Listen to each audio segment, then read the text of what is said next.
मुख्यमंत्री अभियोग शुणाणी प्रकोष्ठ माध्यम जो अभियोग शुणाणी होची आज हूँ ताहार 20तम पाड़ी। आज आम मंत्रिमंडलर 10 जन वरिष्ठ सदस्य ये अभियोग शुणाणी रे उपस्थित थिले एवं तांकर सहित मध्य विभिन्न विभागर जो विभाग रे विशेष करिकी साधारण लोकंकर बेसी समस्या एवं अभियोग थाए से विभागर मध्य वरिष्ठ अधिकारी माने ऑफिसर माने आज एटी उपस्थित रही लोकंकर अभियोग को पूरा मात्रा रे सुनिबा पई आज पूरा ये कार्यक्रम भितर समस्त सामिल थिले। आज उभय ऑफलाइन एवं ऑनलाइन माध्यम रे 600 रु अधिक केस आमर हस्तगत होता एवं सेमानकर सहित 1 to 1 आलोचना करी आवश्यक पदक्षेप नेबाई एवं किसी समस्यार मध्य त्वरित पर्यायर आज ही तार समाधान कर दि जाइए। यह पूर्वर 19टी जो आमर अभियोग शुणाणी थिला सेथिरे जो माने ये अभियोग प्रकोष्ठ को प्रत्यक्ष भाव में आसी सेमानक भितर 15,327टी अभियोग एवं सेथिरु 14,519टी अर्थात 95% ये अभियोग विभिन्न स्तर रे यह आलोचना करी तार समाधान करा जाइछि एवं समाधान हेबा पई मध्ये तल स्तर को रिपोर्ट मध्ये जाइछि। प्रतिटी अभियोग उपरे आमे गुरुत्व देई ता उपरे त्वरित पर्यायर तार समाधान करिया पई संपृक्त अधिकारी मानक निर्देश मध्ये दिया जाइछि एवं समान मध्ये ताहा संपादन करूछंती। ये अभियोग सहित मध्य मु आगुरु भी आपण मानकर पाखरे कहिछि केवल सूचना देबा कथा जे ये अभियोग लोकंकर जेते बेले सबु बेले सबु समस्या आसुछि सेते बेले मध्य सरकारक निष्पत्ति अनुसार जिला स्तर रे मध्य जिलापाल माने एवं तांकर अधिकारी मानकर सहित प्रति सोमवार एवं सेटा रोटेशन सिस्टम रे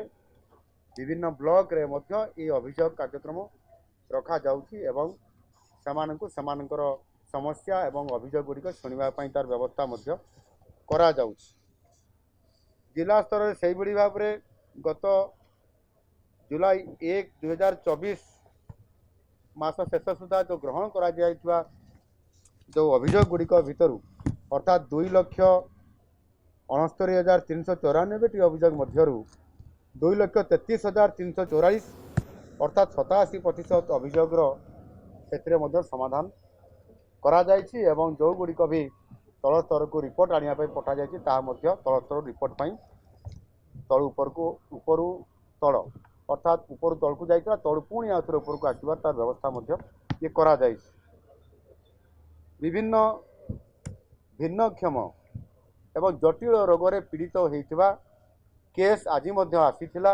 अन्य दिन अभियोग शुणाणी दिन परी आज 16 जन को ये केस रे निजे मु एवं मोर समस्त मंत्रिमंडल सदस्य माने उपस्थित रही ताकू आमे देखिचु एवं एठी जो आमर जो मोबेबुल जो आमर टीम थाई हेल्थ डिपार्टमेंट रो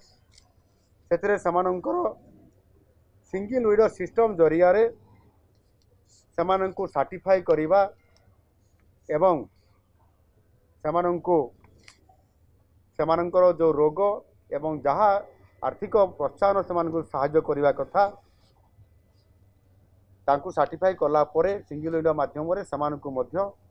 आर्थिक साहाय्य एवं विभिन्न उपकरण मध्य दिया जाउछि। आज सही बड़ी भाव रे 16 जन जटिल रोग रे पीड़ितंकर पई सिंगल विंडो सिस्टम जरिया रे 14,50,000 टंकार चिकित्सा सहायता मंजूर करा जाइछि जोटा कि गोटे बहुत भल खबर। आज आसिले आज तांकु टीम माध्यम रे तार परीक्षा निरीक्षा करागला सर्टिफाई करागला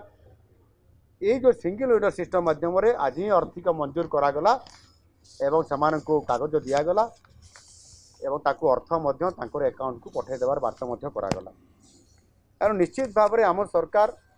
लोकंकर सरकार हिसाब से सबु बड़े अभियोग को गुरुत्व आरोप करवा एवं जिते प्रस्ताव आसुची जो समस्या आसुची ताकू ग्रहण करी तार आशु समाधान करने मंत्री परिषद समस्त मोर वरिष्ठ सदस्य माने एवं ता सहित मध्य अधिकारी माने बहुत समय धरी ये कार्यक्रम को निरंतर भावे आमे जारी रखुछु एवं यही भली भाव में आप जानी विभिन्न समय रे जो प्राकृतिक विपर्यय आसु अदिनिया वर्षा आसु विभिन्न प्रकार घटना घटू से आम सबु बड़े बन्या समय रे आपंकर बात्या समय रे मरुड़ी समय रे अदिनिया वर्षा समय रे एभली भाव में सबु क्षेत्र में सरकार आगुआ भाव में प्रस्तुत होकर यार आशु समाधान करने बाहरी आमे गत वर्ष मध्य से भाव में अदिनिया वर्षा जहाँकि आमर डिसास्टर मैनेजमेंट रिलीफ कोड रे स्थानित नथिला ताकू सहित रेवेन्यू मिनिस्टर सहित एवं अन्य मंत्री मान सहित भी आलोचना करी आमे तार रिलीफ कोड रे आवश्यक संशोधन करी मध्य समान को क्षतिपूरण बाबद में आर्थिक सहायता सरकार ये डिसास्टर मैनेजमेंट तरफ एसआरसी तरफ आम जोगे देइथिलु। तेणु निश्चित भाव आम सरकार एक सहानुभूति समवेदना और सहृदयतार सहित काम करुथिबारु लोकंकर आस्थाभाजन एवं भरोसा आज आम सरकार हो पारिछंती एवं आगामी दिन मानकरे मध्य आमे एई भली भाव में ये मुख्यमंत्री अभियोग प्रकोष्ठ को मंत्रिमंडल समस्त सदस्यंकर उपस्थिति रे जो स्तर में आम जाऊँ एवं जी रिजल्ट सेम टाइम रे आमे केस को आमे ग्रहण करी विचार करी तार त्वरित समाधान करी आमे ताकू मध्य केस को डिस्पोजाल करूछु। से दृष्टिकोण आम सरकार एथिरे संपूर्ण भाव में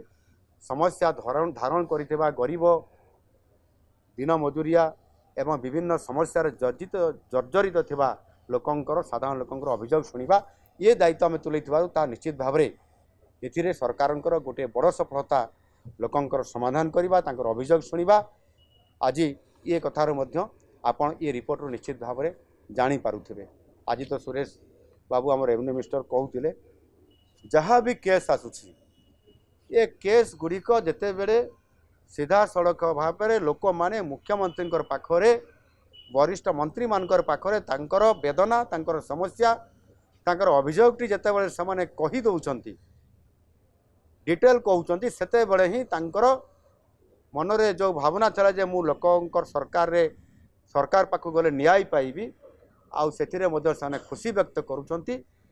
एवं सेमाने मध्य हमको धन्यवाद भी दउछंती एवं आमे समान को यही भली भाव में निरंतर सेवा प्रदान करि चलिबो। आम सरकारंकर सबठारु बड़ काम है सेवा करिबा विकास करिबा ओडिशा को समृद्ध करिबा से पथरे ओडिशा आगे चली। धन्यवाद।